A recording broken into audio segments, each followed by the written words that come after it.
को नई वीडियो में आपका बहुत बहुत स्वागत है। और जितनी वीडियो मैं आपको बनाता हूँ ये सब एजुकेशन पर्पस के लिए, तो आपका बहुत बहुत स्वागत है मेरे चैनल पे। और जो भी वीडियो बना रहा हूँ एजुकेशन पर्पस के लिए है, कोई टिप नहीं है, कोई कुछ नहीं है। जो मेरी नॉलेज है वही मैं आपके साथ शेयर कर रहा हूँ। अब जो मैं नया वीडियो जो मैं लेके आऊँ, ये वीडियो जो बना रहा हूँ निप्पॉन का लार्ज कैप फंड है ग्रोथ में।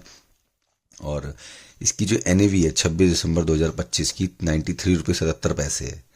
और ये CAGR जो उसने लास्ट 3 ईयर में दिया है 19.66% इन्होंने CAGR दिया है, जो कि अक्सर हम चेक भी करते हैं। अगर मैं इस फंड के बारे में देखूं तो ये फंड ने लास्ट 7 ईयर में कितना हमें जो रिटर्न दिया है, अच्छा ही रिटर्न दिया है लास्ट 7 ईयर में भी। तो देखा जाए तो लास्ट 7 ईयर में इन्होंने ग्रोथ दी है, 180% ग्रोथ दी है लार्ज कैप ने।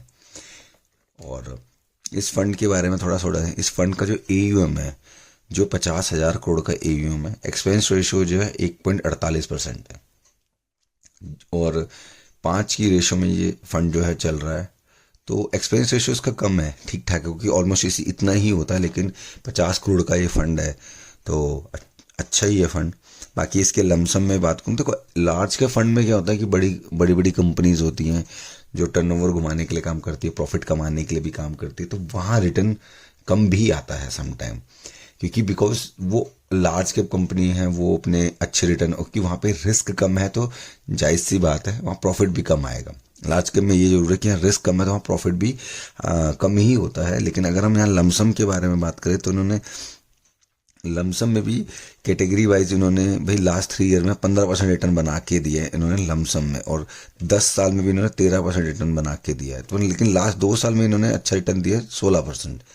लेकिन यही अगर मैं इनकी SIP के फॉर्म में अगर इनकी परफॉर्मेंस को चेक करूं तो भाई इन्होंने लास्ट 10 साल में 142% एब्सोल्युटली बना के दिया है।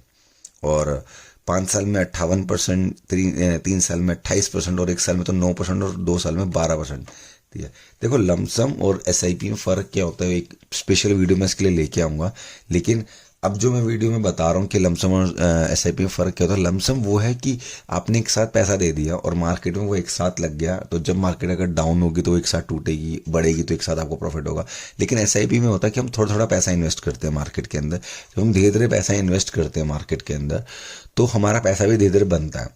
और अगर टूटेगा तो कम ही टूटेगा, ज़्यादा नहीं टूटेगा। जैसे कि इसमें इन्होंने SIP बनाई है 1,000 रुपये के हिसाब से। SIP का एक टारगेट रखा है कि साल में अपने 12,000 रुपये दिए तो एटलीस्ट आपको 13,000 समथिंग 9% के रिटर्न के हिसाब से मिलेगा। 24,000 का 26, 36 का 46, 60 का 95 और 1,20,000 रुपये का इन्होंने 29 दिया है। 2,91,423 रुपये, ऑलमोस्ट डबल ही है, 142% रिटर्न के साथ।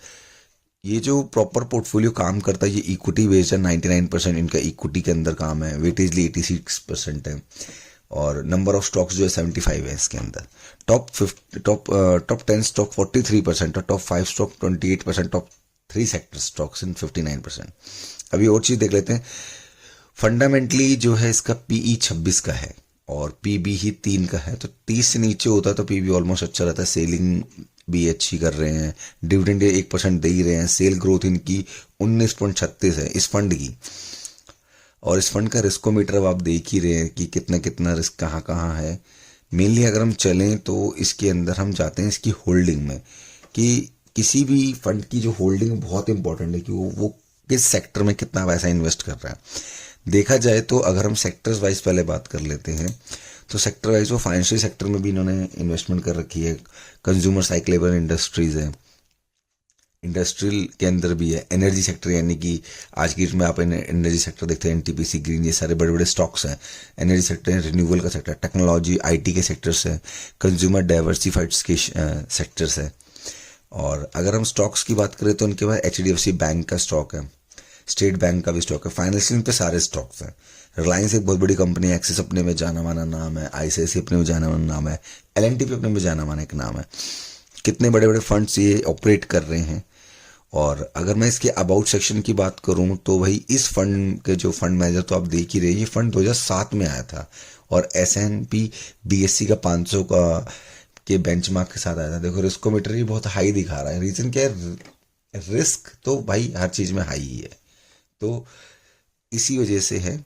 और लेकिन इसका जो अलग पार्टीशन कंपनी भी है, SBI लार्ज कैप ग्रोथ, इन सब का अलग रिटर्न है, वो भी मैं आपको नेक्स्ट वीडियो में जो मैं आपको बताऊंगा कि हमें इन किस किस में क्या क्या है। लेकिन अक्सर हमें जब म्यूचुअल फंड के अंदर हमें जो देखनी होती है वो देखनी होती है तो कंपनी, और एक उसकी कुछ 10 ईयर की परफॉर्मेंस देखनी होती है कि उसने 10 ईयर में कितनी परफॉर्मेंस दी। उस हिसाब से तो 10 ईयर्स में 142% रिटर्न अच्छा दिया है, क्योंकि लार्ज कैप के अंदर लग रहा है।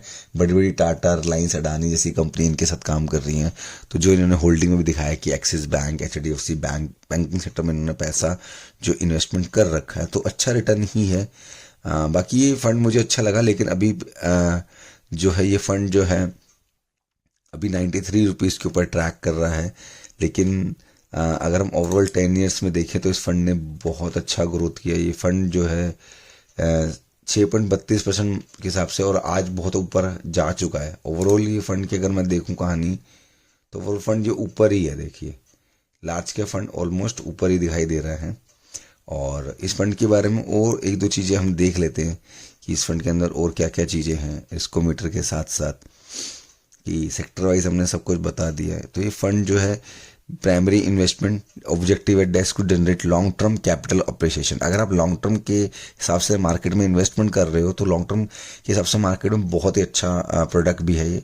बाकी मैं रिकमेंड किसी भी चीज़ को नहीं कर रहा, बस मेरा ओपिनियन है तो मैं आपके सामने रख रहा हूँ। मैं रिकमेंड नहीं कर रहा, वीडियो किसी भी फंड को रिकमेंड नहीं करती है, बस उसकी अच्छाई और उसकी बुराई बताती है, लेकिन रिकमेंड मैं नहीं कर रहा। पहले ही बोल रहा हूँ कि मैं रिकमेंड बिल्कुल नहीं कर रहा। The secondary objective to generate a constant return by investment in डेप्ट and market money market security, कि मनी मार्केट के अंदर हमें डेप्ट के अंदर हमें इस सिक्योरिटी को लेके हम जो है प्रॉपर जो है काम करते हैं। ठीक है, तो ये जो फंड था, ये जो मैंने आज आपको बताया है, आई होप कि आपको ये वीडियो अच्छी लगी हो। लेकिन मेरे चैनल को जरूर सब्सक्राइब करना, वीडियो को लाइक करना।